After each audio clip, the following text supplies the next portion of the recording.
Audiobook O Pequeno Príncipe.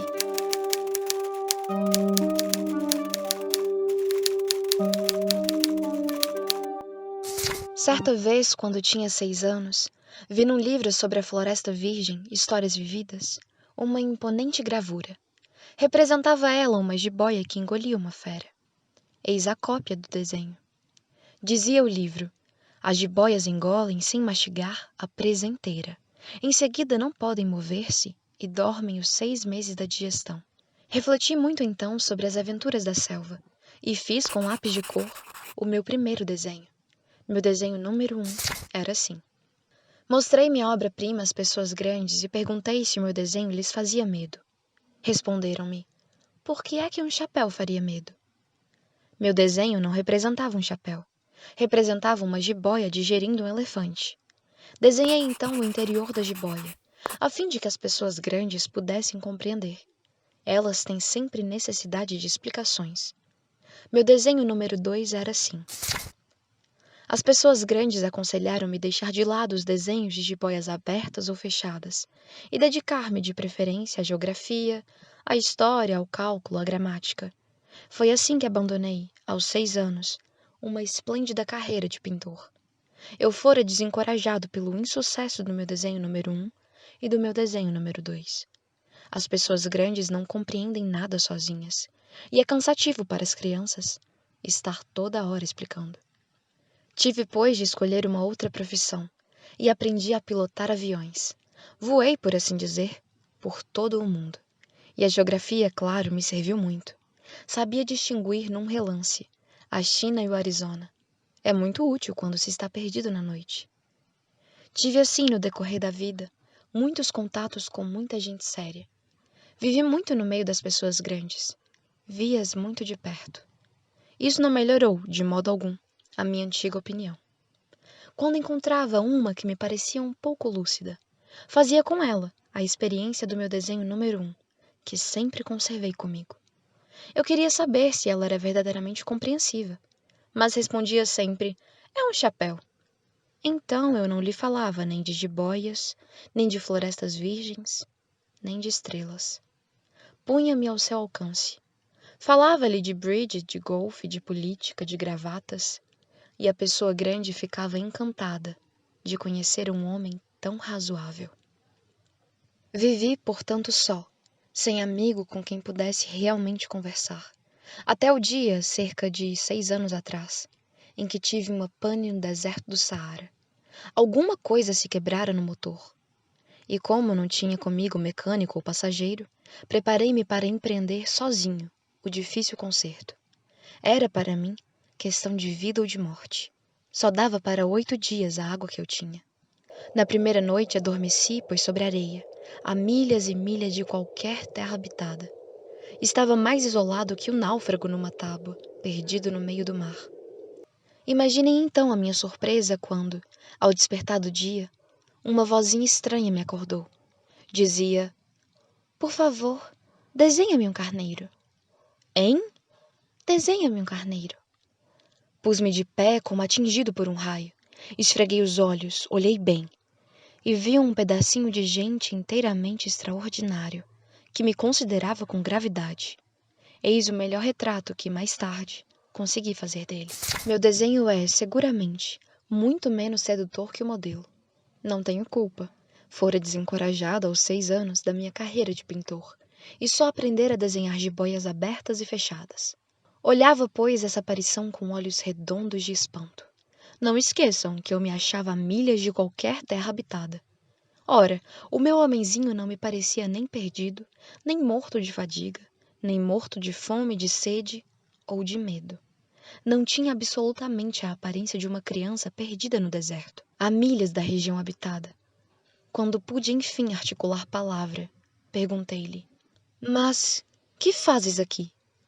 E ele repetiu-me então brandamente, como uma coisa muito séria: por favor, desenha-me um carneiro. Quando o mistério é muito impressionante, a gente não ousa desobedecer.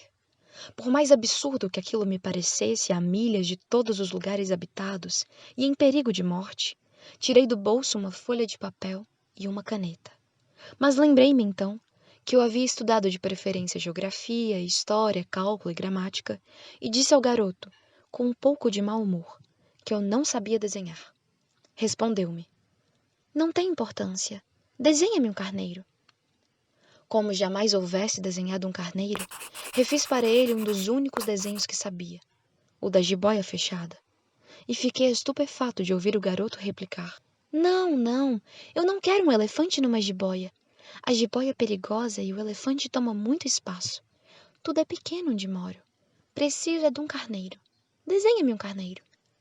Então eu desenhei. Olhou atentamente e disse: Não, esse já está muito doente. Desenha outro. Desenhei de novo. Meu amigo sorriu com indulgência. Bem vês que isso não é um carneiro. É um bode. Olha os chifres. Fiz mais uma vez o desenho, mas ele foi recusado como os precedentes. Este aí é muito velho. Quero um carneiro que viva muito. Então, perdendo a paciência, como tinha pressa de desmontar o motor, rabisquei o desenho ao lado. E arrisquei. Esta é a caixa. O carneiro está dentro. Mas fiquei surpreso de ver iluminar-se a face do meu pequeno juiz. Era assim mesmo que eu queria. Será preciso muito capim para esse carneiro? Por quê? Porque é muito pequeno onde moro. Qualquer coisa chega. Eu te dei um carneirinho de nada. Inclinou a cabeça sobre o desenho. Não é tão pequeno assim. Olha, adormeceu. E foi desse modo que eu travei conhecimento um dia com o Pequeno Príncipe. Levei muito tempo para compreender de onde viera. O príncipezinho, que me fazia milhares de perguntas, não parecia escutar as minhas. Palavras pronunciadas ao acaso é que foram, pouco a pouco, revelando tudo. Assim, quando viu pela primeira vez meu avião, não vou desenhá-lo aqui, é muito complicado para mim, perguntou-me bruscamente: Que coisa é aquela? Não é uma coisa. Aquilo voa. É um avião. O meu avião. Eu estava orgulhoso de lhe comunicar que eu voava. Então ele exclamou: Como? Tu caíste do céu? Sim, disse eu modestamente. Ah, como é engraçado! E o príncipezinho deu uma bela risada, que me irritou profundamente. Gosto que levem a sério as minhas desgraças. Em seguida acrescentou: Então, tu também vens do céu. De que planeta és tu? Vislumbrei um clarão no mistério da sua presença e interroguei bruscamente: Tu vens então de outro planeta? Mas ele não me respondeu. Balançava lentamente a cabeça, considerando o avião. É verdade que nisto aí não podes ter vindo de longe. Mergulhou então num pensamento que durou muito tempo. Depois, tirando do bolso meu carneiro, ficou contemplando seu tesouro. Poderão imaginar que eu ficara intrigado com aquela semi-confidência sobre os outros planetas. Esforcei-me então por saber mais um pouco. De onde vens, meu bem? Onde é tua casa? Para onde queres levar meu carneiro? Ficou meditando em silêncio e respondeu depois: O bom é que a caixa que me deste poderá de noite servir de casa. Sem dúvida. E se tu fores bonzinho, darei também uma corda para amarrá-lo durante o dia e uma estaca. A proposta pareceu chocá-lo. Amarrar? Que ideia esquisita! Mas se tu não amarras, ele vai-se embora e se perde. E meu amigo deu uma nova risada. Mas onde queres que ele vá? Não sei, por aí, andando sempre para frente? Então o príncipezinho observou, muito sério. Não faz mal. É tão pequeno onde moro. E depois, talvez com um pouco de melancolia, acrescentou ainda: Quando a gente anda sempre para frente, não pode mesmo ir longe. Eu aprendera, pois, uma segunda coisa importantíssima. O seu planeta de origem era pouco maior que uma casa. Não era surpresa para mim. Sabia que além dos grandes planetas, Terra, Júpiter, Marte ou Vênus, aos quais se deram nome, há centenas e centenas de outros, por vezes tão pequenos que mal se veem no telescópio. Quando o astrônomo descobre um deles, dá-lhe por nome um número. Chama-o, por exemplo, asteroide 3251. Tenho sérias razões para supor que o planeta de onde vinha o príncipe era o asteroide B612. Esse asteroide só foi visto uma vez ao telescópio, em 1909, por um astrônomo turco. Ele fizera na época uma grande demonstração da sua descoberta num congresso internacional de astronomia. Mas ninguém lhe dera crédito, por causa das roupas que usava. As pessoas grandes são assim. Felizmente para a reputação do asteroide B612, um ditador turco obrigou o povo, sob pena de morte, a vestir-se à moda europeia. O astrônomo repetiu sua demonstração em 1920, numa elegante casaca. Então, dessa vez, todo o mundo se convenceu.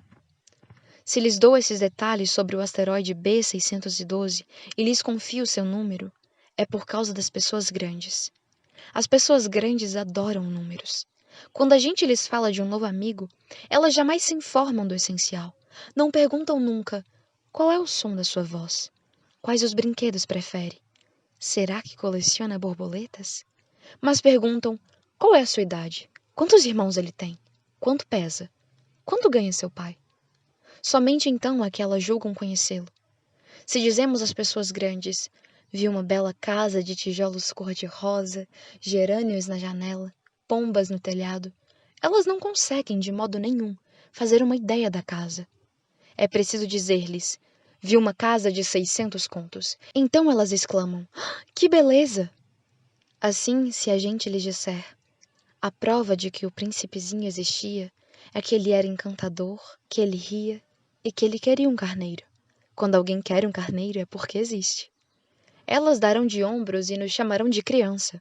Mas se dissermos: o planeta de onde ele vinha é o asteroide B612, ficarão inteiramente convencidas e não amolarão com perguntas. Elas são mesmo assim. É preciso não lhes querer mal por isso. As crianças devem ser muito indulgentes com as pessoas grandes. Mas nós que compreendemos a vida, nós não ligamos aos números.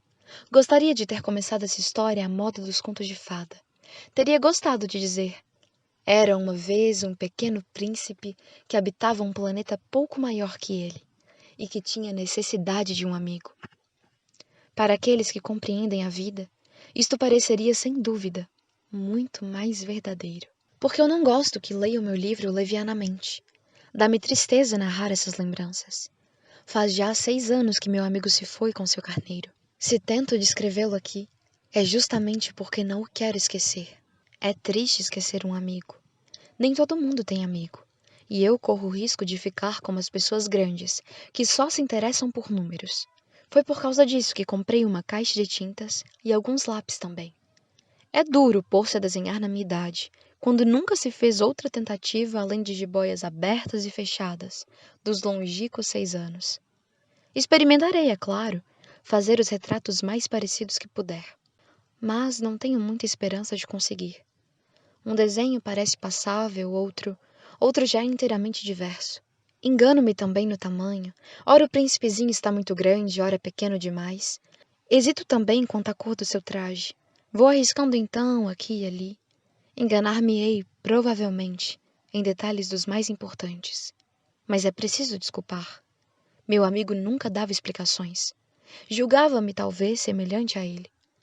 Mas, infelizmente, não sei ver carneiro através de caixa. Sou um pouco como as pessoas grandes. Acho que envelheci.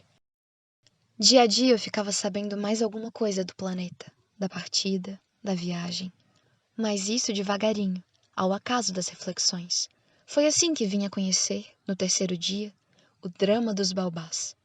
Dessa vez ainda foi graças ao carneiro, pois bruscamente o príncipezinho me interrogou, tomando de grave dúvida. É verdade que os carneiros comem arbustos?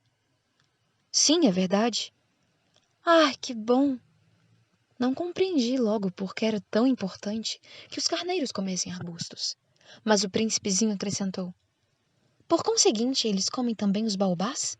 Fiz notar ao príncipezinho que os baobás não são arbustos, mas árvores grandes como igrejas, e que mesmo que ele levasse consigo todo um rebanho de elefantes, eles não chegariam a dar cabo de um único baobá. A ideia de um rebanho de elefantes fez rir ao príncipezinho. Seria preciso botar um por cima do outro. Mas notou em seguida sabiamente: os baobás, antes de crescer, são pequenos. É fato, mas por que desejas tu que os carneiros comam os baobás pequenos? Por que haveria de ser? Respondeu-me, como se tratasse de uma evidência. E foi-me preciso um grande esforço de inteligência para compreender sozinho esse problema. Com efeito, no planeta do Príncipezinho havia, como em todos os outros planetas, ervas boas e más. Por conseguinte, sementes boas de ervas boas, sementes más de ervas más. Mas as sementes são invisíveis. Elas dormem no segredo da terra até que uma cisme de despertar. Então ela espreguiça e lança timidamente para o sol um inofensivo galinho. Se é de roseira ou rabanete, podemos deixar que cresça à vontade. Mas quando se trata de uma planta ruim, é preciso arrancar logo, mal a tenhamos conhecido. Ora, havia sementes terríveis no planeta do Príncipezinho, as sementes de baobá. O solo do planeta estava infestado, e um baobá, se a gente custa a descobri-lo, nunca mais se livra dele. Atravanca todo o planeta, perfura-o com suas raízes. E se o planeta é pequeno e os baobás numerosos, o planeta acaba rachando. É uma questão de disciplina, me disse mais tarde o Príncipezinho. Quando a gente acaba a toalete da manhã, começa a fazer com cuidado a toalete do planeta. É preciso que a gente se conforme a arrancar regularmente os baobás, logo que se distingam das roseiras, com as quais muitos se parecem quando pequenos. É um trabalho sem graça, mas de fácil execução. Em um dia aconselhou-me a tentar um belo desenho que fizesse essas coisas entrarem de vez na cabeça das crianças. Se algum dia tiverem de viajar, explicou-me, poderá ser útil para elas. Às vezes não há inconveniente em deixar um trabalho para mais tarde, mas, quando se trata de baobá, é sempre uma catástrofe. Conheci um planeta habitado por um preguiçoso. Havia deixado 3 arbustos. E, de acordo com as indicações do Príncipezinho, desenhei o tal planeta. Não gosto de tomar o tom de moralista, mas o perigo dos baobás é tão pouco conhecido e tão grandes os riscos daquele que se perdesse no asteroide, que ao menos uma vez faço exceção à minha reserva. E digo, portanto, meninos, cuidado com os baobás. Foi para divertir meus amigos de um perigo que há tanto tempo os ameaçava, como a mim, sem que pudéssemos suspeitar, que tanto caprichei naquele desenho. A lição que eu dava valia a pena. Perguntarão talvez, por que não há nesse livro outros desenhos tão grandiosos como o desenho dos baobás? A resposta é simples. Tentei, mas não consegui. Quando desenhei os baobás, estava inteiramente possuído pelo sentimento de urgência. Assim eu comecei a compreender pouco a pouco, meu pequeno príncipezinho, a tua vidinha melancólica. Muito tempo não tiveste outra distração que a doçura do pôr do sol. Aprendi esse novo detalhe quando me disseste, na manhã do 4º dia. Gosto muito de pôr do sol. Vamos ver um. Mas é preciso esperar. Esperar o quê? Que o sol se ponha? Tu fizeste um ar de surpresa, e logo depois riste de ti mesmo. Disseste-me, eu imagino sempre estar em casa. De fato, quando é meio-dia nos Estados Unidos, o sol, todo mundo sabe, está se deitando na França. Bastaria ir à França num minuto para assistir ao pôr do sol. Infelizmente, a França é longe demais. Mas no teu planeta pequeno, bastava apenas recuar um pouco a cadeira e contemplavas o crepúsculo todas as vezes que desejavas.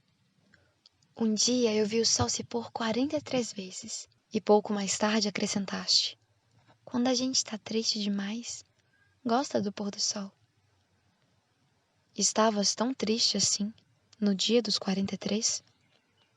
Mas o príncipezinho não respondeu.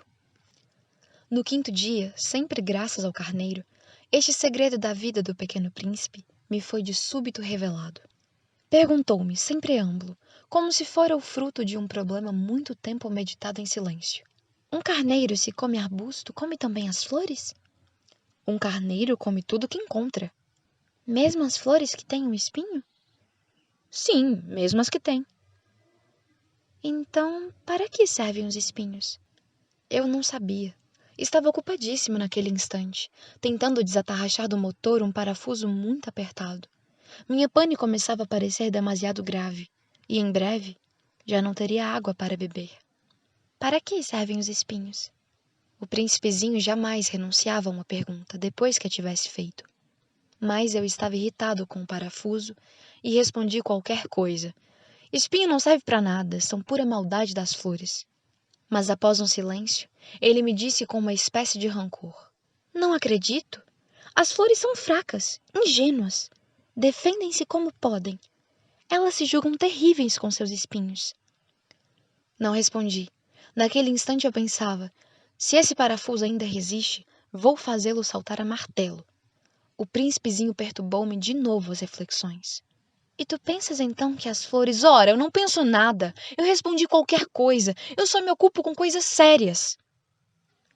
Ele olhou-me estupefato. Coisas sérias. Via-me, martelo em punho, dedo sujo de graxa, curvado sobre um feio objeto. Tu falas como as pessoas grandes. Senti um pouco de vergonha, mas ele acrescentou implacável. Tu confundes todas as coisas, misturas tudo. Estava realmente muito irritado. Sacudia ao vento cabelos de ouro. Eu conheço um planeta onde há um sujeito vermelho, quase roxo. Nunca cheirou uma flor, nunca olhou uma estrela, nunca amou ninguém, nunca fez outra coisa senão somas. E o dia todo repete como tu: eu sou um homem sério, eu sou um homem sério. E isso faz inchar-se de orgulho. Mas ele não é um homem, é um cogumelo. Um o quê? Um cogumelo! O príncipezinho estava agora pálido de cólera. Há milhões e milhões de anos que as flores fabricam espinhos. Há milhões e milhões de anos que os carneiros as comem, apesar de tudo. E não será sério procurar compreender por que perdem tanto tempo fabricando espinhos inúteis? Não terá importância a guerra dos carneiros e das flores? Não será mais importante que as contas do tal sujeito? E se eu, por minha vez, conheço uma flor única no mundo que só existe no meu planeta e que um belo dia um carneirinho pode liquidar num só golpe, sem avaliar o que faz, isto não tem importância? Corou um pouco e continuou em seguida. Se alguém ama uma flor da qual só existe um exemplar em milhões e milhões de estrelas, isso basta para que seja feliz quando a contempla. Ele pensa: minha flor está lá, em algum lugar, mas se o carneiro come a flor, é para ele bruscamente como se todas as estrelas se apagassem. E isto não tem importância. Não pôde dizer mais nada. Pôs-se bruscamente a soluçar. A noite caíra. Larguei as ferramentas. Ria-me do martelo, do parafuso, da sede e da morte. Havia numa estrela, num planeta, o meu, a Terra, um príncipezinho a consolar. Tomei-o nos braços, embalei-o e lhe dizia: a flor que tu amas não está em perigo. Vou desenhar uma pequena mordaça para o carneiro, uma armadura para a flor. Eu não sabia o que dizer. Sentia-me desajeitado. Não sabia como atingi-lo, onde encontrá-lo. É tão misterioso, o país das lágrimas. Pude bem cedo conhecer melhor aquela flor. Sempre houvera no planeta do Pequeno Príncipe flores muito simples, ornadas de uma só fileira de pétalas e que não ocupavam lugar nem incomodavam ninguém. Apareciam certa manhã na relva e já à tarde se extinguiam. Mas aquela brotara um dia de um grão trazido não se sabe de onde, e o príncipezinho vigiara de perto o pequeno broto, tão diferente dos outros. Podia ser uma nova espécie de baobá, mas o arbusto logo parou de crescer, e começou então a preparar uma flor. O príncipezinho, que assistia à instalação de um enorme botão, bem sentiu que sairia dali uma aparição miraculosa. Mas a flor não acabava mais de preparar sua beleza, no seu verde quarto. Escolhia as cores com cuidado, vestia-se lentamente, ajustava uma a uma suas pétalas. Não queria sair como os cravos, amarrotada. No radioso esplendor da sua beleza é que ela queria aparecer. Ah, sim, era vaidosa. Sua misteriosa toilette, portanto, durara dias e dias. E eis que uma bela manhã, justamente à hora do sol nascer, havia-se, afinal, mostrado. E ela, que se preparava com tanto esmero, disse bocejando: Ai, eu acabo de despertar. Desculpa, eu ainda estou toda despenteada. O príncipezinho, então, Não pôde conter o seu espanto. Como és bonita! Não é? Respondeu a flor docemente. Nasci ao mesmo tempo que o sol. O príncipezinho percebeu logo que a flor não era modesta, mas era tão comovente. Creio que é hora do almoço, acrescentou ela. Tu poderias cuidar de mim. E o príncipezinho, embaraçado, fora buscar um regador com água fresca e servir à flor. Assim, ela o afligira logo com sua mórbida vaidade. Um dia, por exemplo, falando dos seus 4 espinhos, dissera ao pequeno príncipe: é que eles podem vir, os tigres, com suas garras. Não há tigres no meu planeta, objetara o príncipezinho. E depois, os tigres não comem erva. Não sou uma erva, respondeu a flor suavemente.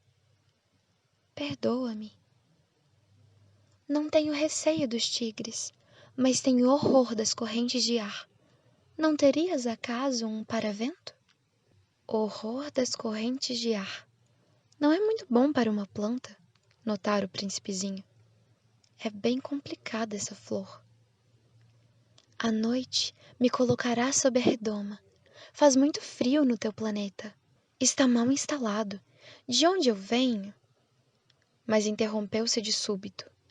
Viera em forma de semente. Não pudera conhecer nada dos outros mundos.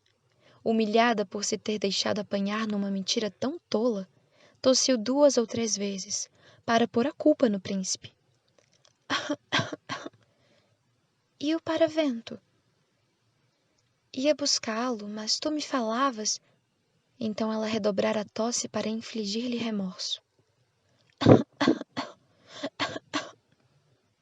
Assim o príncipezinho, apesar da boa vontade do seu amor, logo duvidara dela, tomara a sério palavras sem importância, e se tornara infeliz.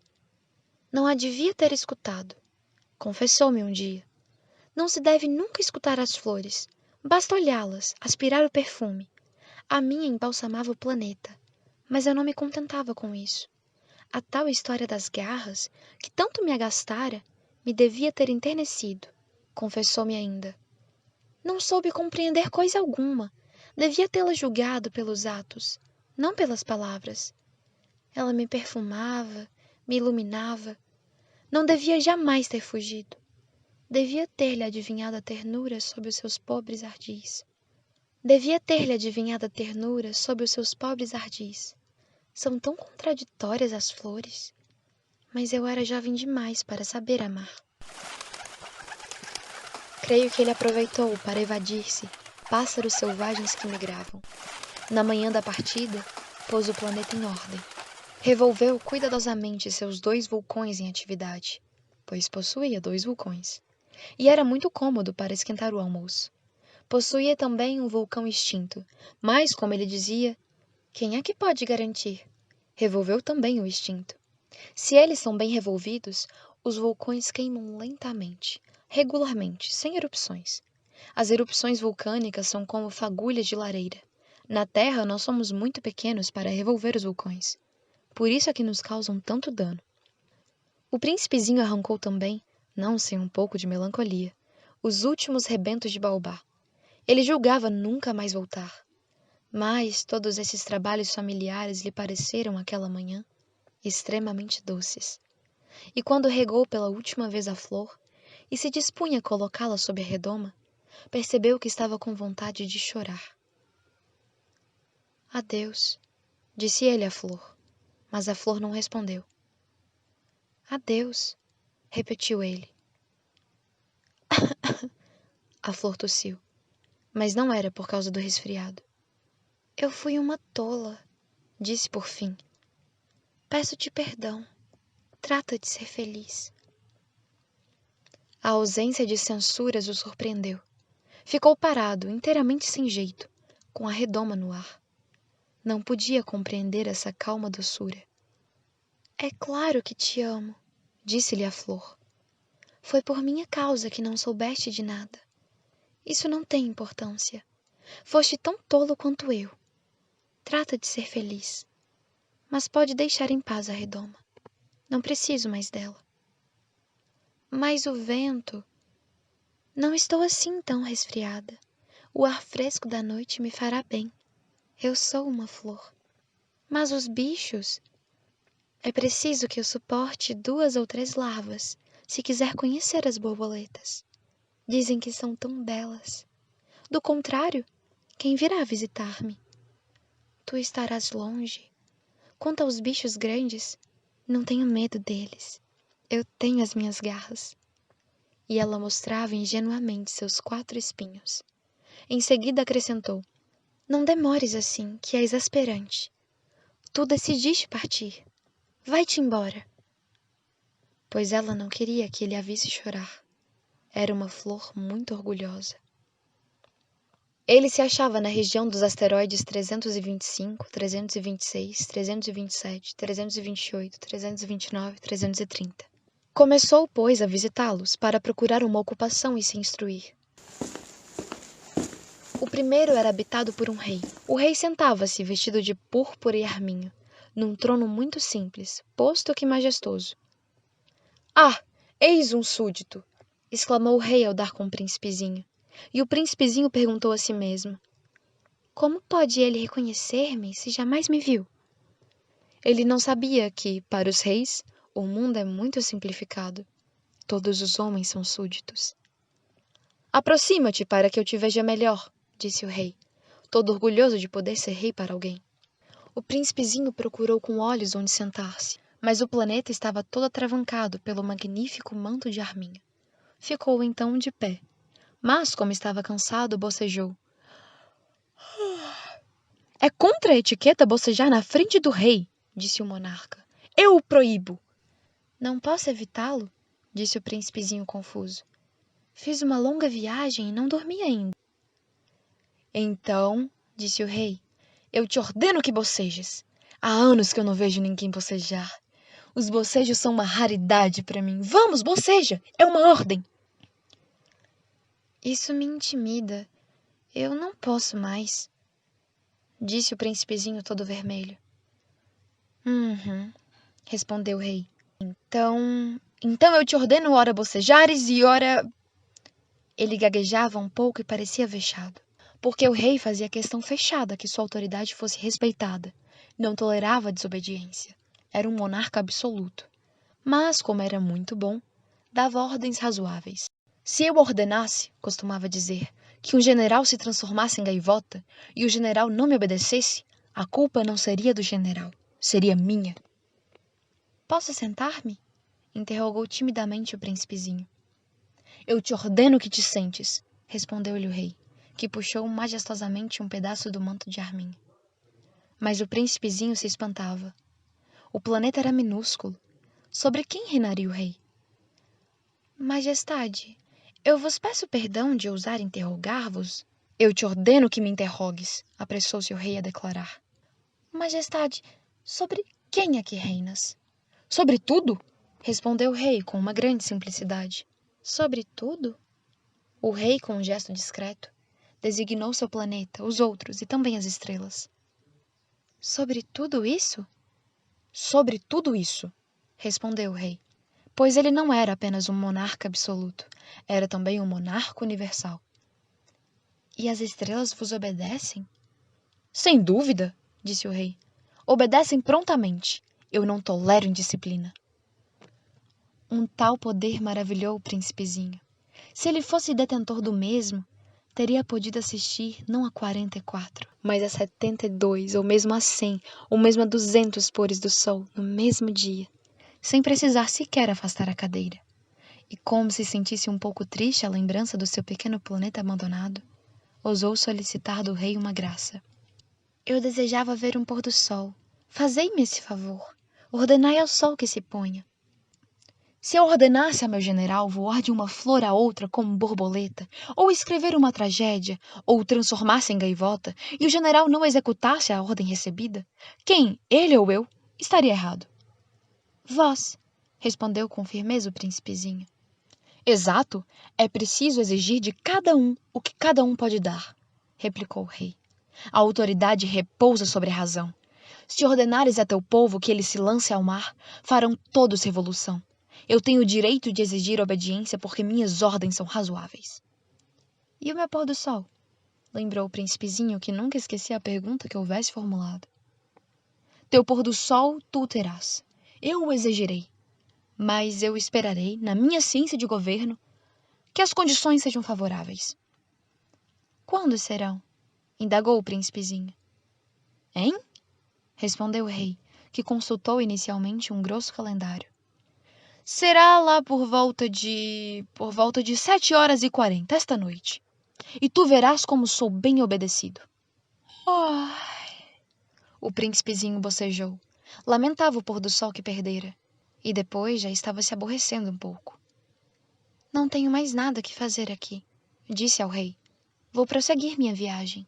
Não partas, respondeu o rei, que estava orgulhoso de ter um súdito. Não partas, eu te faço ministro. Ministro de quê? Da justiça. Mas não há ninguém a julgar. Quem sabe, disse o rei. Ainda não dei a volta no meu reino. Estou muito velho, não tenho lugar para a carruagem. E andar cansa-me muito. Oh, mas eu já vi, disse o príncipe, que se inclinou para dar ainda uma olhadela do outro lado do planeta. Não consigo ver ninguém. Tu julgarás a ti mesmo, respondeu-lhe o rei. É o mais difícil. É bem mais difícil julgar a si mesmo que julgar os outros. Se consegues julgar-te bem, eis um verdadeiro sábio. Mas eu posso julgar-me a mim próprio em qualquer lugar, replicou o príncipezinho. Não preciso para isso ficar morando aqui. Ah, disse o rei, eu tenho quase certeza de que há um velho rato no meu planeta. Eu o escuto de noite. Tu poderás julgar esse rato. Tu o condenarás à morte de vez em quando. Assim a sua vida dependerá da tua justiça. Mas tu o perdoarás cada vez, para economizá-lo, pois só temos um. Respondeu o príncipezinho, eu não gosto de condenar à morte. E acho que vou mesmo embora. Não, disse o rei. Mas o príncipezinho, tendo acabado os preparativos, não quis afligir o velho monarca. Se Vossa Majestade deseja ser prontamente obedecido, poderá dar-me uma ordem razoável. Poderia ordenar-me, por exemplo, que partisse em menos de 1 minuto. Parece-me que as condições são favoráveis. Como o rei não disse nada, o príncipezinho hesitou um pouco. Depois suspirou e partiu. Eu te faço meu embaixador! Apressou-se o rei em gritar. Tinha um ar de grande autoridade. As pessoas grandes são muito esquisitas, pensava durante a viagem o príncipezinho. O segundo planeta, um vaidoso o habitava. Um admirador vem visitar-me, exclamou de longe o vaidoso. Mal vira o príncipezinho. Porque, para os vaidosos, os outros homens são sempre admiradores. Bom dia, disse o príncipezinho. Você tem um chapéu engraçado.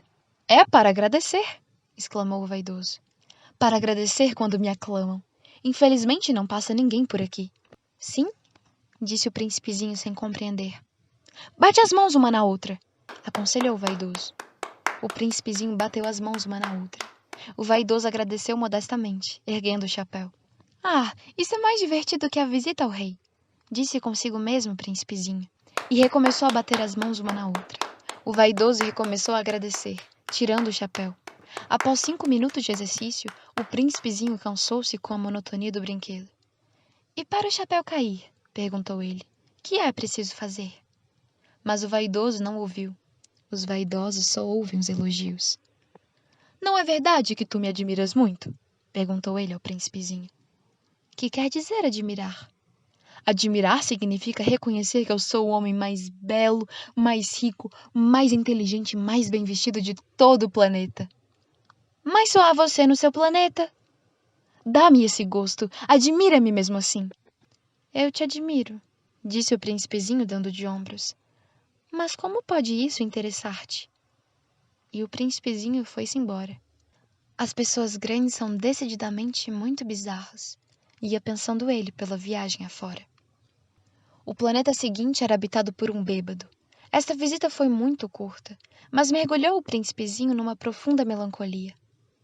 Que fazes aí? Perguntou ao bêbado, silenciosamente ensalado diante de uma coleção de garrafas vazias e uma coleção de garrafas cheias. Eu bebo, respondeu o bêbado com ar lúgubre. Por que é que bebes? Perguntou-lhe o príncipezinho. Para esquecer, respondeu o beberrão. Esquecer o quê? Indagou o príncipezinho, que já começava a sentir pena. Esquecer que eu tenho vergonha, confessou o bêbado, baixando a cabeça. Vergonha de quê? Investigou o príncipezinho que desejava socorrê-lo. Vergonha de beber, concluiu o beberrão, encerrando-se definitivamente no seu silêncio. E o príncipezinho foi-se embora, perplexo. As pessoas grandes são decididamente muito bizarras, dizia para si mesmo durante a viagem. O quarto planeta era do homem de negócios. Estava tão ocupado que não levantou sequer a cabeça à chegada do príncipe. Bom dia, disse-lhe este. O seu cigarro está apagado. 13 e 2 são 5, 5 e 7, 12, 12 e 3, 15, bom dia. 15 e 7, 22, 22, 6, 28, 26 e 5, 31. São, pois, 501.622.731. 500 milhões de quê? Hein? Ainda estás aqui? 501 milhões de... Eu não sei mais, tenho tanto trabalho. Sou um sujeito sério, não me preocupo com ninharias. 2 e 5, 7... 500 milhões de quê? Repetiu o príncipezinho, que nunca na vida renunciaria a uma pergunta, uma vez que a tivesse feito. O homem de negócios levantou a cabeça. Há 54 anos que habito este planeta e só fui incomodado 3 vezes. A primeira foi há 22 anos, por um besouro caído não sei de onde. Fazia um barulho terrível e cometi 4 erros na soma. A segunda foi há 11 anos, por uma crise de reumatismo. Falta de exercício. Não tenho tempo para passeio. Sou um sujeito sério. A terceira é esta. Eu dizia, portanto, 501 milhões... Milhões de quê? O homem de negócios compreendeu que não havia esperança de paz. Milhões dessas coisinhas que se veem às vezes no céu. Moscas? Não, essas coisinhas que brilham. Abelhas? Também não, essas coisinhas douradas que fazem sonhar os ociosos. Eu cá sou um sujeito sério, não tenho tempo para divagações. Ah, estrelas? Isso mesmo, estrelas. E que fazes tu de 500 milhões de estrelas? 501.622.731. Eu sou um sujeito sério. Gosto de exatidão. O que fazes tu dessas estrelas? Que faço delas? Sim. Nada, eu as possuo. Tu possuis as estrelas? Sim. Mas eu já vi um rei que os reis não possuem, eles reinam sobre. É muito diferente. E de que te serve possuir as estrelas? Servem-me para ser rico. E para que te serve ser rico? Para comprar outras estrelas, se alguém achar. Esse aí, disse o príncipezinho para si mesmo, raciocina um pouco como bêbado. No entanto, fez ainda algumas perguntas. Como pode a gente possuir as estrelas? De quem são as estrelas? Respondeu ameaçador o homem de negócios. Eu não sei de ninguém. Logo são minhas, porque pensei primeiro. Basta isso? Sem dúvida. Quando achas um diamante que não é de ninguém, ele é teu. Quando achas uma ilha que não é de ninguém, ela é tua. Quando tens uma ideia primeiro, tu a fazes registrar. Ela é tua. E quanto a mim, eu possuo as estrelas, pois ninguém antes de mim teve a ideia de as possuir. Isso é verdade, disse o príncipezinho. E que fazes tu com elas? Eu as administro. Eu as conto e reconto, disse o homem de negócios. É difícil, mas eu sou um homem sério. O príncipezinho ainda não estava satisfeito. Eu, se possuo um lenço, posso colocá-lo em torno do pescoço e levá-lo comigo. Se possuo uma flor, posso colher a flor e levá-la comigo. Mas tu não podes colher as estrelas. Não, mas eu posso colocá-las no banco. Que quer dizer isso? Isso quer dizer que eu escrevo num papelzinho o número das minhas estrelas, depois tranco o papel à chave numa gaveta. Só isto? E basta. É divertido, pensou o príncipezinho. É bastante poético, mas não é muito sério. O príncipezinho tinha, sobre as coisas sérias, ideias muito diversas das ideias das pessoas grandes. Eu, disse ele ainda, possuo uma flor que rego todos os dias. Possuo 3 vulcões que revolvo toda semana, porque revolvo também o que está extinto. A gente nunca sabe. É útil para os meus vulcões, é útil para a minha flor que eu os possua. Mas tu não és útil às estrelas. O homem de negócios abriu a boca, mas não achou nada a responder, e o príncipezinho se foi. As pessoas grandes são mesmo extraordinárias, repetia simplesmente no percurso da viagem. O quinto planeta era muito curioso. Era o menor de todos. Mal dava para um lampião e o acendedor de lampiões. O príncipezinho não podia atinar para que pudessem servir no céu, num planeta sem casa e sem gente, um lampião e o acendedor de lampiões. No entanto, disse consigo mesmo: talvez esse homem seja mesmo absurdo. No entanto, é menos absurdo que o rei, que o vaidoso, que o homem de negócios, que o beberrão. Seu trabalho, ao menos, tem um sentido. Quando acende o lampião, é como se fizesse nascer mais uma estrela, mais uma flor. Quando o apaga, porém, é a estrela ou flor que adormecem. É uma ocupação bonita. E é útil, porque é bonita. Quando abordou o planeta, saudou respeitosamente o acendedor. Bom dia. Por que acabas de apagar teu lampião? É o regulamento, respondeu o acendedor. Bom dia. Que é o regulamento? É apagar meu lampião. Boa noite. E tornou a acender. Mas por que acabas de o acender de novo? É o regulamento, respondeu o acendedor. Eu não compreendo, disse o príncipezinho. Não é para compreender, disse o acendedor. Regulamento é regulamento. Bom dia. E apagou o lampião. Em seguida, enxugou a fronte num lenço de quadrinhos vermelhos. Eu executo uma tarefa terrível. Antigamente era razoável. Apagava de manhã e acendia à noite. Tinha o resto do dia para descansar e o resto da noite para dormir. E depois disso, mudou o regulamento? O regulamento não mudou, disse o acendedor. Aí é que está o drama. O planeta de ano em ano gira mais depressa e o regulamento não muda. E então, disse o príncipezinho. Agora que ele dá uma volta por minuto, não tenho mais um segundo de repouso. Acendo e apago uma vez por minuto. Que engraçado! Os dias aqui duram um minuto. Não é nada engraçado, disse o acendedor. Já faz um mês que estamos conversando. Um mês? Sim, 30 minutos, 30 dias, boa noite. E acendeu o lampião. O príncipezinho considerou e amou aquele acendedor tão fiel ao regulamento. Lembrou-se dos pores do sol que ele mesmo produzia, recuando um pouco a cadeira. Quis ajudar o amigo. Sabes, eu sei de um modo de descansar quando quiseres. Eu sempre quero, disse o acendedor, pois a gente pode ser, ao mesmo tempo, fiel e preguiçoso. E o príncipezinho prosseguiu. Teu planeta é tão pequeno que podes, com 3 passos, dar-lhe a volta. Basta andares lentamente, bem lentamente, de modo a ficares sempre ao sol. Quando quiseres descansar, caminharás, e o dia durará quanto queiras. Isso não adianta muito, disse o acendedor. O que eu mais gosto na vida é de dormir. Então não há remédio, disse o príncipezinho. Não há remédio, disse o acendedor. Bom dia! E apagou seu lampião. Esse aí, disse para si o príncipezinho, ao prosseguir a viagem mais longe. Esse aí seria desprezado por todos os outros, o rei, o vaidoso, o beberrão, o homem de negócios. No entanto, é o único que não me parece ridículo. Talvez porque é o único que se ocupa de outra coisa que não seja ele próprio. Suspirou de pesar e disse ainda: era o único que eu podia ter feito meu amigo, mas seu planeta é mesmo pequeno demais. Não há lugar para 2. O que o príncipezinho não ousava confessar é que os 1440 pores do sol em 24 horas davam-lhe certa saudade do abençoado planeta. O 6º planeta era 10 vezes maior.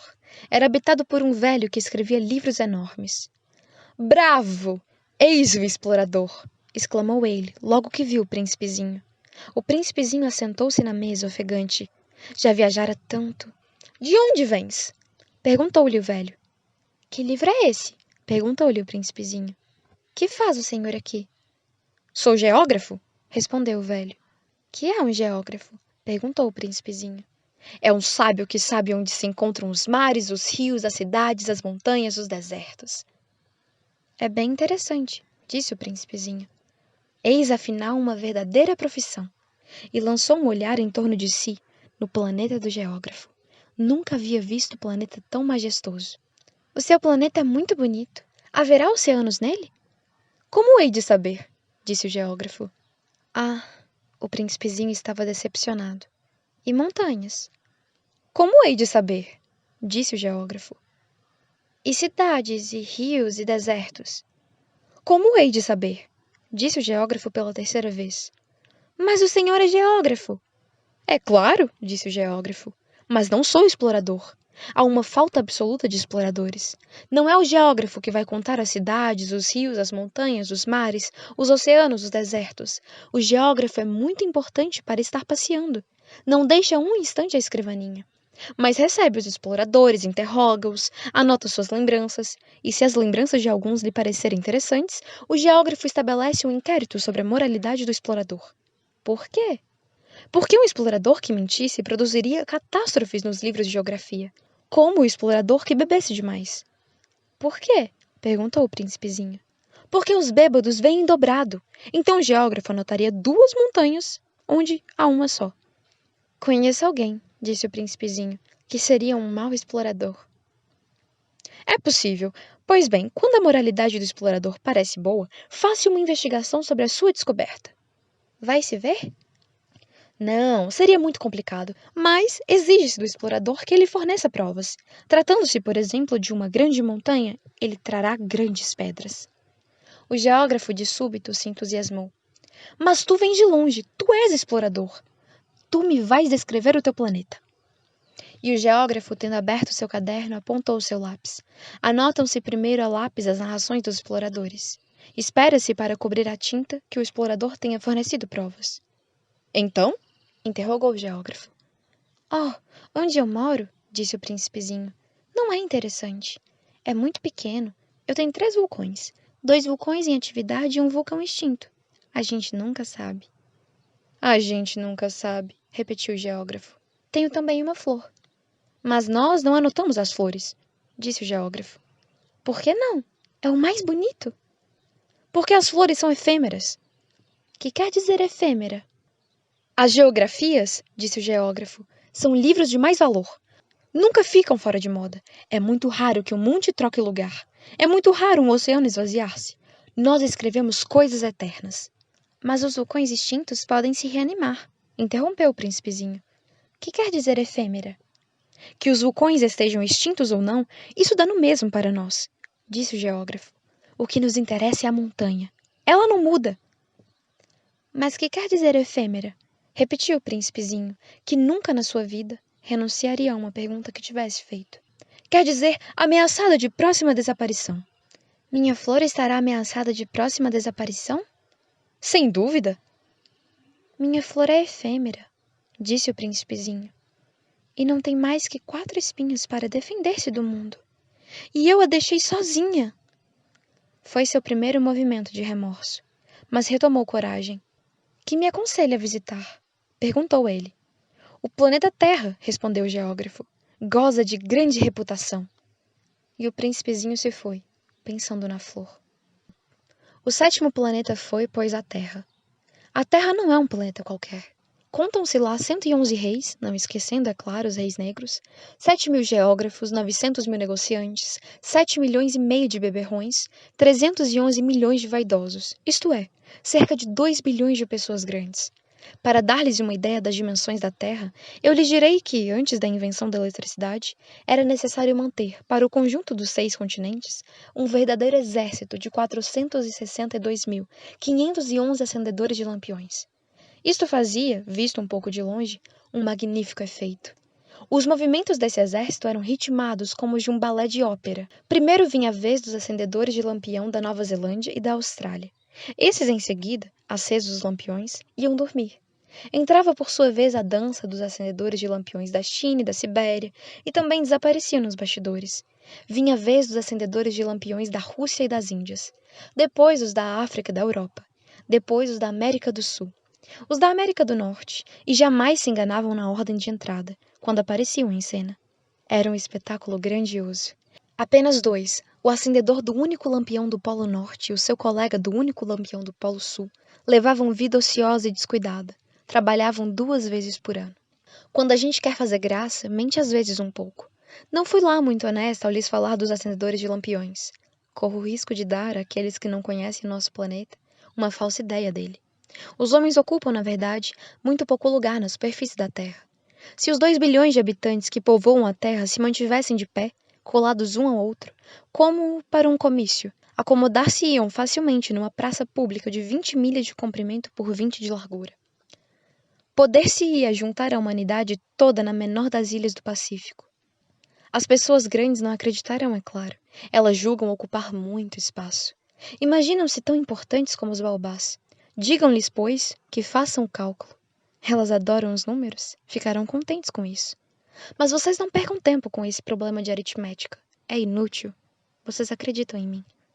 O príncipezinho, uma vez na Terra, ficou, pois, muito surpreso de não ver ninguém. Já receara ter se enganado de planeta, quando um anel cor-de-lua remexeu na areia. Boa noite, disse o príncipezinho inteiramente ao acaso. Boa noite, disse a serpente. Em que planeta me encontro? Perguntou o príncipezinho. Na Terra, na África, respondeu a serpente. Ah, e não há ninguém na Terra? Aqui é o deserto. Não há ninguém nos desertos. A terra é grande, disse a serpente. O príncipezinho sentou-se numa pedra e ergueu os olhos para o céu. As estrelas são todas iluminadas. Não será para que cada um dia possa encontrar a sua? Olha o meu planeta. Está justamente em cima de nós. Mas como está longe? Teu planeta é belo, disse a serpente. Que vens fazer aqui? Tive dificuldades com uma flor, disse o príncipe. Ah! Exclamou a serpente, e se calaram. Onde estão os homens? Repetiu enfim o príncipezinho. A gente está um pouco só no deserto. Entre os homens também, disse a serpente. O príncipezinho olhou longamente. Tu és um bichinho engraçado, disse ele, fino como um dedo. Mas sou mais poderosa do que o dedo de um rei, disse a serpente. O príncipezinho riu. Tu não és tão poderosa assim. Não tens sequer umas patas. Não podes sequer viajar. Eu posso levar-te mais longe que um navio, disse a serpente. Ela enrolou-se na perninha do príncipe como um bracelete de ouro. Aquele que eu toco, eu o devolvo à terra de onde veio, continuou a serpente. Mas tu és puro. Tu vens de uma estrela. Tenho pena de ti, tão fraco, nessa terra de granito. Posso ajudar-te um dia se tiveres muita saudade do teu planeta. Posso... Oh, eu compreendi muito bem, disse o príncipezinho. Mas por que falas sempre por enigmas? Eu os resolvo todos, disse a serpente, e calaram-se os dois. O príncipezinho atravessou o deserto e encontrou apenas uma flor de 3 pétalas, uma florzinha à toa. Bom dia, disse o príncipe. Onde estão os homens? Perguntou polidamente. A flor um dia vira passar uma caravana. Os homens? Eu creio que existem 6 ou 7. Vi-os há muitos anos, mas não se pode nunca saber onde se encontram. O vento os leva. Eles não têm raízes. Eles não gostam das raízes. Adeus, disse o príncipezinho. Adeus, disse a flor. O príncipezinho escalou uma grande montanha. As únicas montanhas que conhecera eram os 3 vulcões que lhes davam pelo joelho.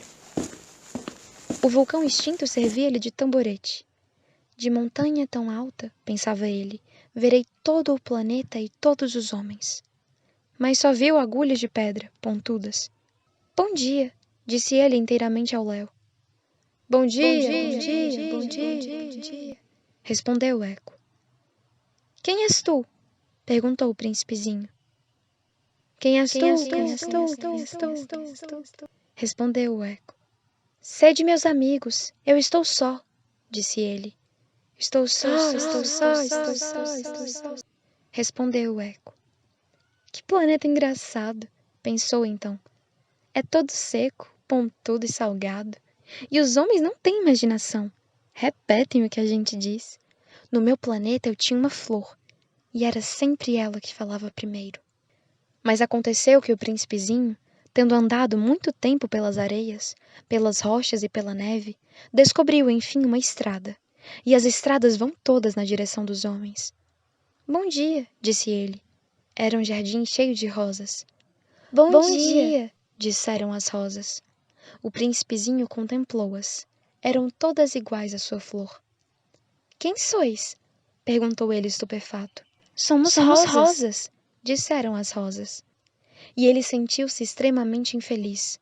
Sua flor lhe havia contado que ela era a única de sua espécie em todo o universo. E eis que havia 5.000 iguaizinhas, num só jardim. Ela haveria de ficar bem vermelha, pensou ele, se visse isto. Começaria a tossir, fingiria morrer para escapar do ridículo. E eu então teria que fingir que eu cuidava dela, porque senão, só para me humilhar, ela era bem capaz de morrer de verdade. Depois refletiu ainda. Eu me julgava rico de uma flor sem igual, e é apenas uma rosa comum que eu possuo. Uma rosa e 3 vulcões que me dão pelo joelho, um dos quais extinto para sempre.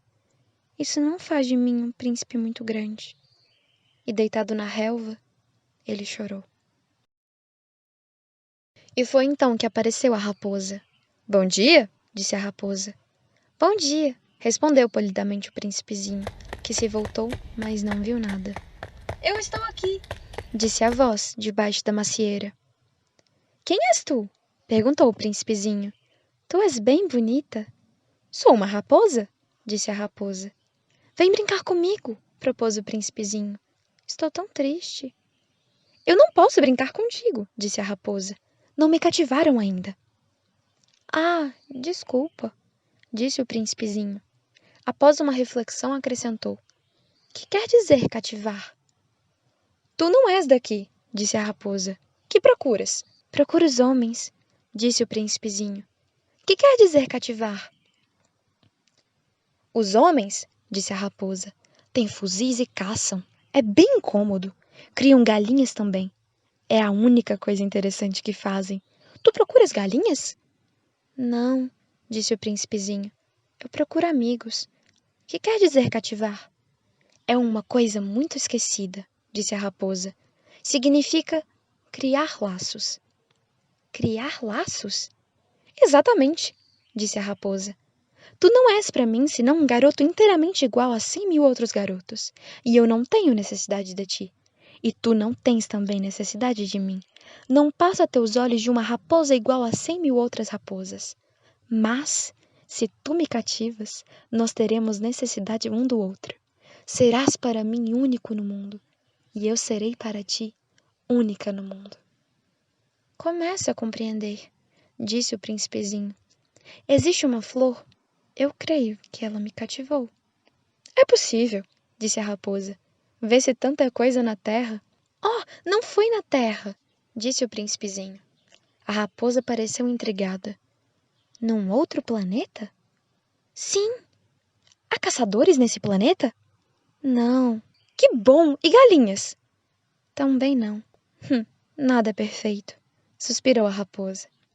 Mas a raposa voltou à sua ideia.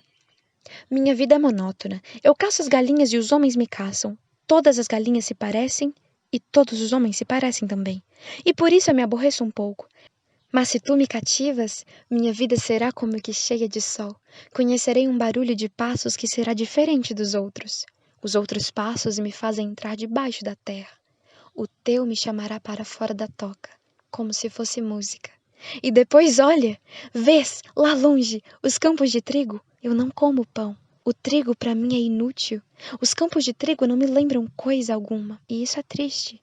Mas tu tens cabelos cor de ouro. Então será maravilhoso quando me tiveres cativado.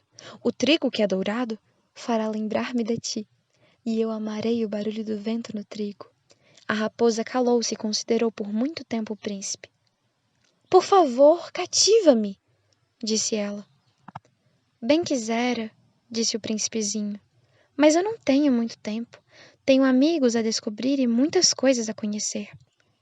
A gente só conhece bem as coisas que cativou, disse a raposa. Os homens não têm mais tempo de conhecer coisa alguma.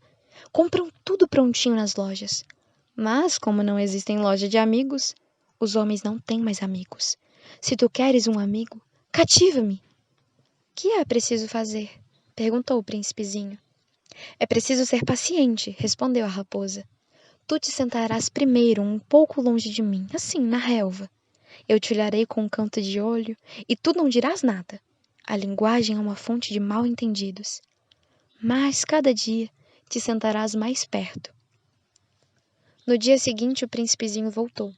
Teria sido melhor voltares à mesma hora, disse a raposa. Se tu vens, por exemplo, às 4 da tarde, desde as 3 eu começarei a ser feliz. Quanto mais a hora for chegando, mais eu me sentirei feliz. Às 4 horas, então, estarei inquieta e agitada. Descobrirei o preço da felicidade. Mas se tu vens a qualquer momento, nunca saberei a hora de preparar o coração. É preciso ritos. Que é um rito? Perguntou o príncipezinho. É uma coisa muito esquecida também, disse a raposa.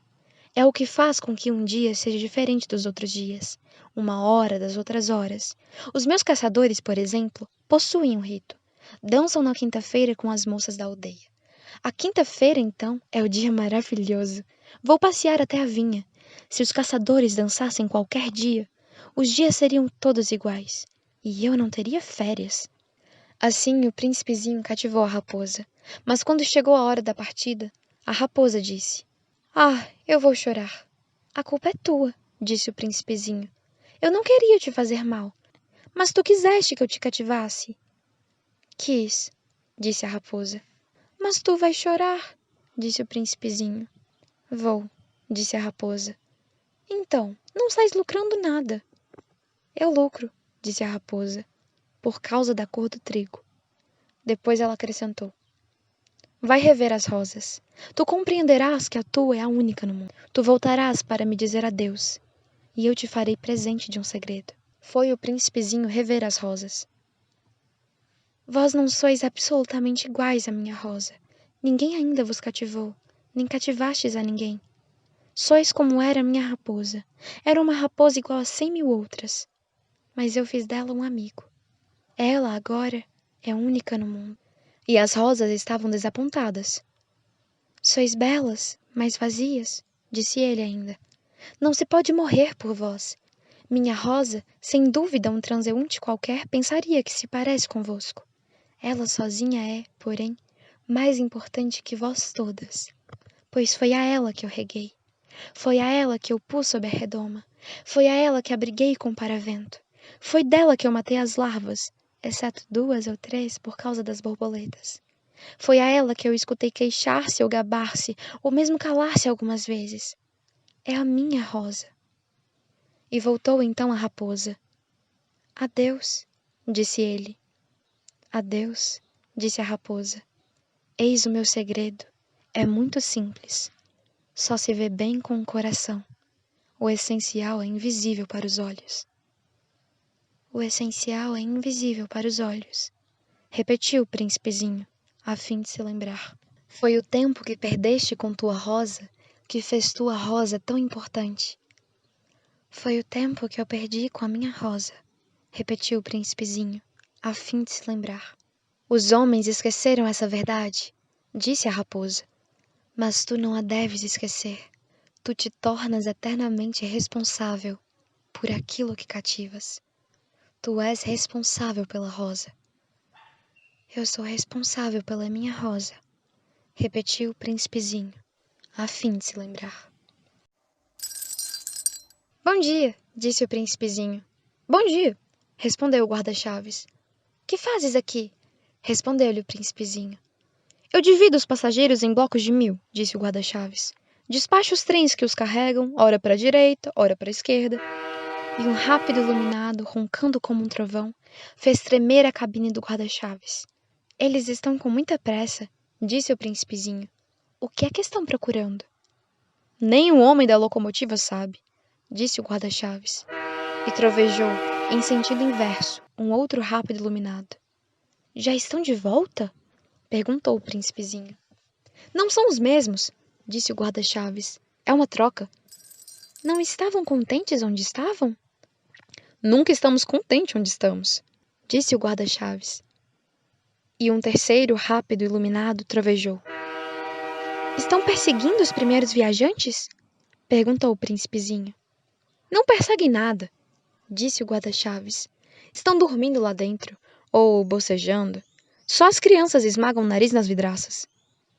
Só as crianças sabem o que procuram, disse o príncipezinho. Perdem tempo com uma boneca de pano, e a boneca se torna muito importante, e choram quando a gente toma. Elas são felizes, disse o guarda-chaves. Bom dia, disse o príncipezinho. Bom dia, disse o vendedor.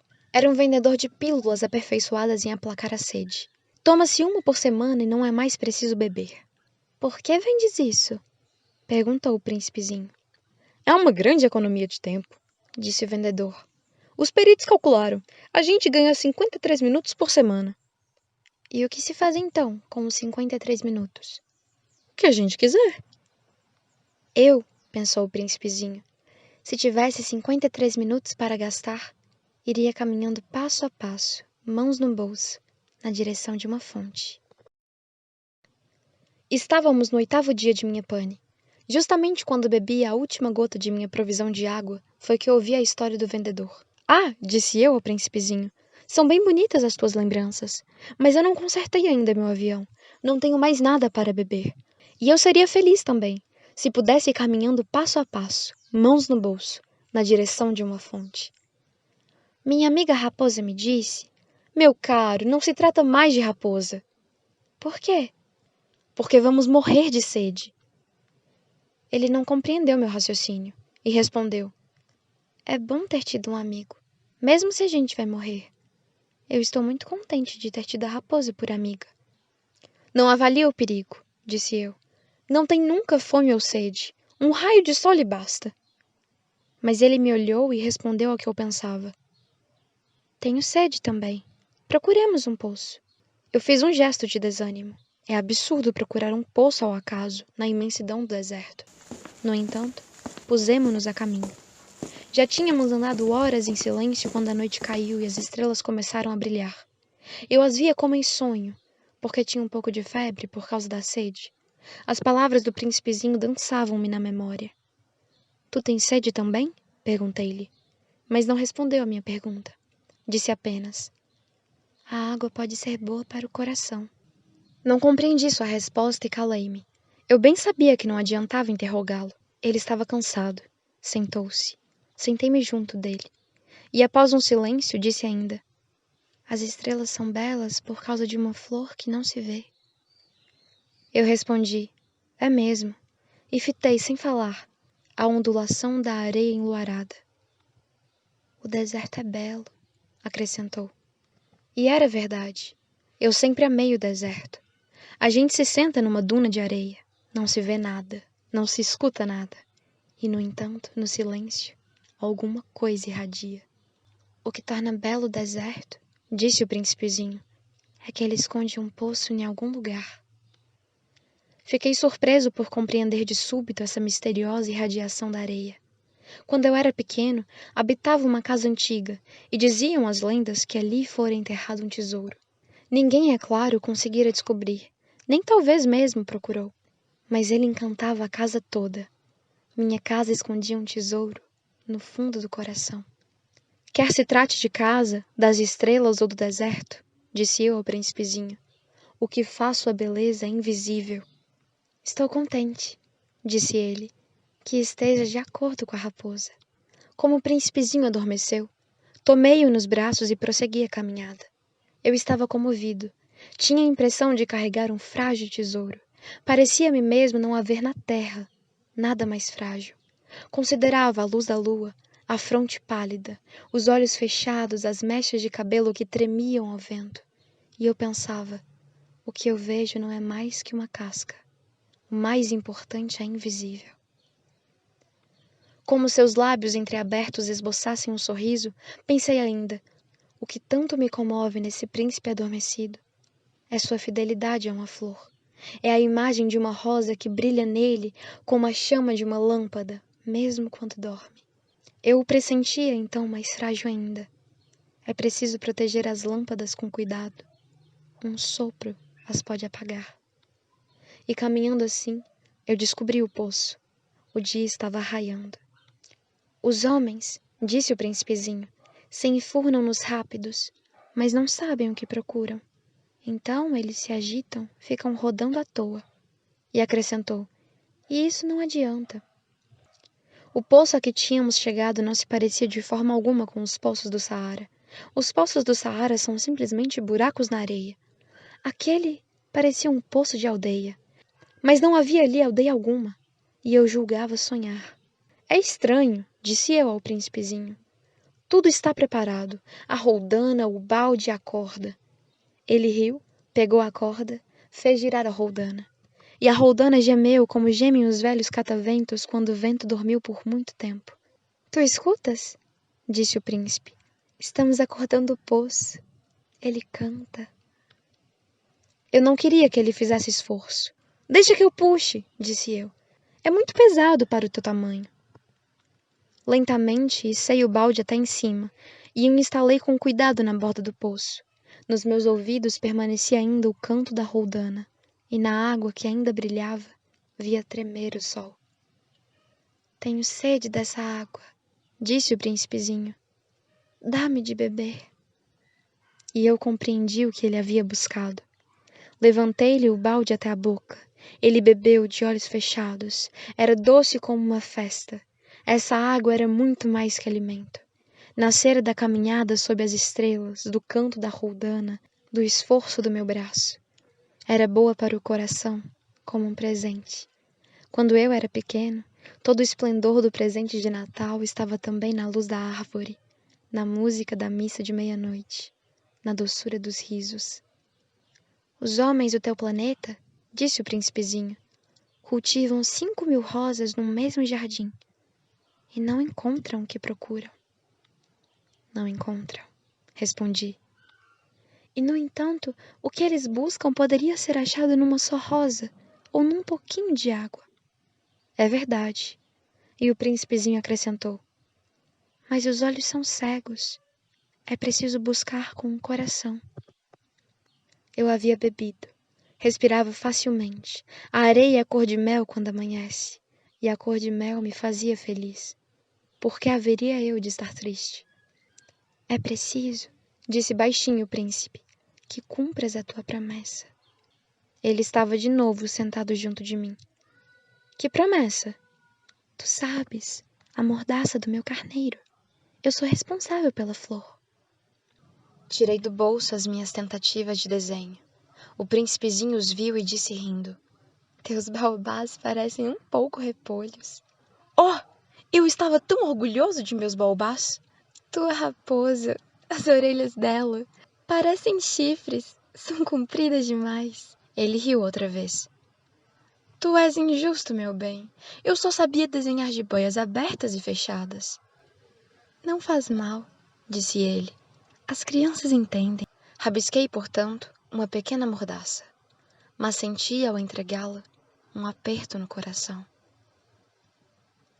Tu tens projeto que eu ignoro. Ele não me respondeu, mas disse. Lembras-te da minha queda na terra? Amanhã será o aniversário. Depois, após um silêncio, acrescentou. Caí pertinho daqui. E ficou vermelho ao dizê-lo. E de novo, sem compreender por quê, eu sentia um estranho pesar. No entanto, ocorreu-me a pergunta. Então não foi por acaso que vagava sozinho quando te encontrei há 8 dias, a milhas e milhas de qualquer região habitada? Não estarias voltando ao ponto da queda? O príncipezinho ficou vermelho de novo, e eu acrescentei hesitando. Terá sido por causa do aniversário? O príncipezinho ficou mais vermelho. Não respondia nunca às perguntas. Mas quando a gente fica vermelho, não é o mesmo que dizer sim? Ah, disse-lhe eu tenho tanto medo. Mas ele respondeu, tu deves agora trabalhar, ir em busca do teu aparelho. Espero-te aqui. Volta amanhã de tarde. Mas eu não estava tranquilo. Lembrava-me da raposa. A gente corre o risco de chorar um pouco, quando se deixa cativar. Havia, ao lado do poço, a ruína de um velho muro de pedra. Quando voltei do trabalho, no dia seguinte, vi de longe o príncipezinho sentado no alto, com as pernas balançando.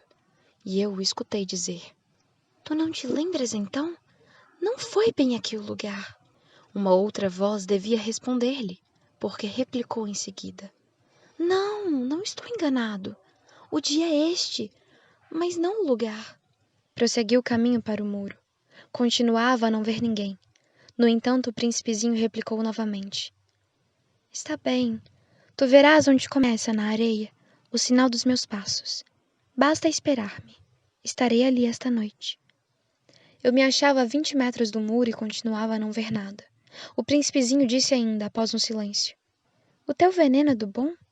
Está certa de que não vou sofrer muito tempo?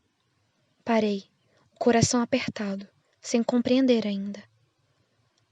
Agora vai-te embora, disse ele. Eu quero descer. Então baixei os olhos para o pé do muro e dei um salto. Lá estava, erguida para o príncipezinho, uma dessas serpentes amarelas que nos liquidam num minuto. Enquanto procurava o revólver no bolso, dei uma rápida corrida. Mas percebendo o barulho, a serpente foi se encolhendo lentamente, como um repuxo que morre, e sem se apressar demais, enfiou-se entre as pedras, num leve tinir de metal. Cheguei ao muro a tempo de receber nos braços o meu príncipezinho, pálido como a neve. Que história é essa? Tu conversas agora com as serpentes? Desatei o nó do seu eterno lenço dourado. Umedeci-lhe as têmporas. Dei-lhe água. E agora não ousava perguntar-lhe coisa alguma. Olhou-me gravemente e passou-me os bracinhos no pescoço. Sentia-lhe o coração bater de encontro ao meu, como o de um pássaro que morre, atingido pela carabina. Ele me disse: Estou contente de teres descoberto o defeito do mecanismo. Vais poder voltar para casa. Como soubeste disso? Eu vinha justamente anunciar-lhe que, contra toda expectativa, havia realizado o concerto. Nada respondeu à minha pergunta, mas acrescentou: Eu também volto hoje para casa. Depois, com melancolia, ele disse: É bem mais longe, bem mais difícil. Eu percebia claramente que algo de extraordinário se passava. Apertava-o nos braços como se fosse uma criancinha. Mas tinha a impressão de que ele ia deslizando verticalmente no abismo, sem que eu nada pudesse fazer para detê-lo. Seu olhar estava sério, perdido ao longe. Tenho teu carneiro, e a caixa para o carneiro, e a mordaça. Ele sorriu com tristeza. Esperei muito tempo. Pareceu-me que ele ia se aquecendo de novo, pouco a pouco. Meu querido, tu tiveste medo? É claro que tivera, mas ele sorriu docemente. Terei mais medo ainda esta noite. O sentimental do irreparável gelou-me de novo, e eu compreendi que não podia suportar a ideia de nunca mais escutar esse riso. Ele era para mim como uma fonte no deserto. Meu bem, eu quero ainda escutar o teu riso. Mas ele me disse: Faz 1 ano esta noite. Minha estrela se achará justamente em cima do lugar onde eu caí o ano passado. Meu bem, não será um sonho mau essa história de serpente, de encontro marcado, de estrela? Mas não respondeu à minha pergunta e disse: O que é importante, a gente não vê. Será como a flor. Se tu amas uma flor que se acha numa estrela, é doce de noite olhar o céu. Todas as estrelas estão floridas. Será como a água. Aquela que me deste parecia música, por causa da roldana e da corda. Lembras-te como era boa? Lembro-me. Tu olharás de noite as estrelas. Onde eu moro é muito pequeno, para que eu possa te mostrar onde se encontra a minha. É melhor assim. Minha estrela será então qualquer das estrelas. Gostarás de olhar todas elas. Serão todas tuas amigas. E depois eu vou te fazer um presente. Ele riu outra vez. Ah, meu pedacinho de gente. Meu amor. Como eu gosto de ouvir esse riso. Pois é ele o meu presente. Será como a água. Que queres dizer? As pessoas têm estrelas que não são as mesmas. Para uns que viajam, as estrelas são guias. Para outros, elas não passam de pequenas luzes. Para outros, os sábios são problemas. Para o meu negociante eram ouro. Mas todas essas estrelas se calam. Tu, porém, terás estrelas como ninguém. Que queres dizer? Quando olhares o céu de noite, porque habitarei uma delas, porque numa delas estarei rindo. Então será como se todas as estrelas te rissem. E tu terás estrelas que sabem rir. E ele riu mais uma vez. E quando te houveres consolado, a gente sempre se consola. Tu te sentirás contente por me teres conhecido. Tu serás sempre meu amigo. terás vontade de rir comigo e abrirás, às vezes, a janela à toa, por gosto. E teus amigos ficarão espantados de ouvir-te rir olhando o céu. Tu explicarás então: sim, as estrelas, elas sempre me fazem rir. E eles te julgarão maluco. Será uma peça que te prego. E riu de novo. Será como se eu te houvesse dado, em vez de estrelas, milhões de guizos que riem. E riu de novo, mais uma vez. Depois ficou sério. Esta noite, tu sabes, não venhas. Eu não te deixarei. Eu parecerei sofrer. Eu parecerei morrer. É assim. Não venhas me ver. Não vale a pena. Eu não te deixarei. Mas ele estava preocupado. Eu digo isso também por causa da serpente. É preciso que não te morda. As serpentes são más. Podem morder por gosto. Eu não te deixarei. Elas não têm veneno, é verdade, para uma segunda mordida. Essa noite, não o vi pôr-se a caminho. Evadiu-se sem rumor. Quando consegui apanhá-lo, caminhava decidido, a passo rápido. Disse-me apenas: ah, estás aqui. E ele me tomou pela mão, mas afligiu-se ainda. Fizeste mal, tu sofrerás. Eu parecerei morto e não será verdade. Eu me calava. Tu compreendes? É longe demais. Eu não posso carregar este corpo. É muito pesado. Eu me calava. Mas será como uma velha casca abandonada. Uma casca de árvore não é triste. Eu me calava. Perdeu um pouco de coragem, mas fez ainda um esforço. Será bonito, sabes? Eu também olharei as estrelas. Todas as estrelas serão poços com uma roldana enferrujada. Todas as estrelas me darão de beber. Eu me calava. Será tão divertido. Tu terás 500 milhões de guizos, eu terei 500 milhões de fontes. E ele se calou também, porque estava chorando. É aqui. Deixa-me dar um passo sozinho. E sentou-se, porque tinha medo.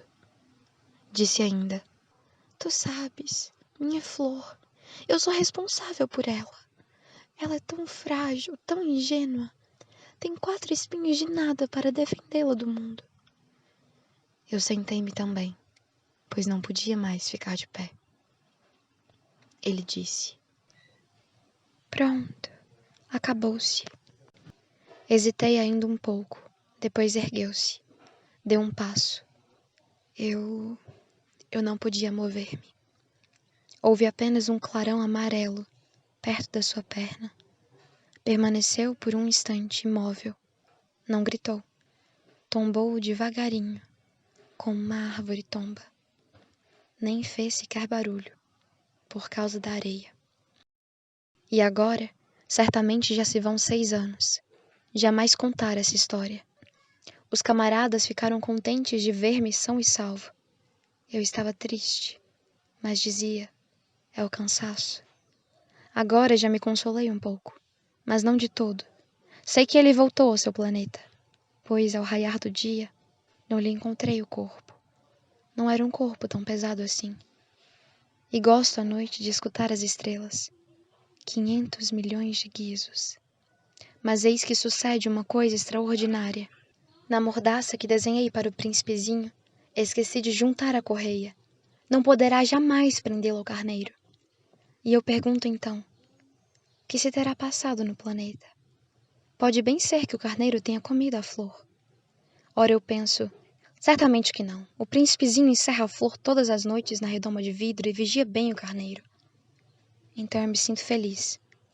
E todas as estrelas riem docemente. Ora eu digo: uma vez ou outra a gente se distrai e basta isso. Esqueceu uma noite a redoma de vidro ou o carneiro saiu de mansinho sem que fosse notado. Então os guizos se transformam todos em lágrimas. Eis aí um mistério bem grande. Para vocês que amam também o príncipezinho, como para mim, todo o universo muda de sentido. Se num lugar que não sabemos onde, um carneiro que não conhecemos, comeu ou não uma rosa, Olhem para o céu. Perguntem: terá ou não terá o carneiro comido a flor? E verão como tudo fica diferente. E nenhuma pessoa grande jamais compreenderá que isso tenha tanta importância. Esta é, para mim, a mais bela paisagem do mundo e também a mais triste. É a mesma da página precedente, mas desenhei-a de novo para mostrá-la bem. Foi aqui que o príncipezinho apareceu na terra e desapareceu depois. Olhem atentamente esta paisagem para que estejam certos de reconhecê-la, se viajarem um dia na África através do deserto.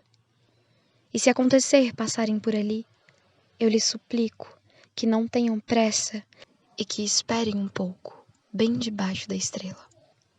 Se então o menininho vem ao encontro de vocês, se ele ri, se tem cabelos de ouro, se não responde quando o interrogam, adivinharão quem é. Então, por favor, não me deixem tão triste. Escrevam-me depressa que ele voltou.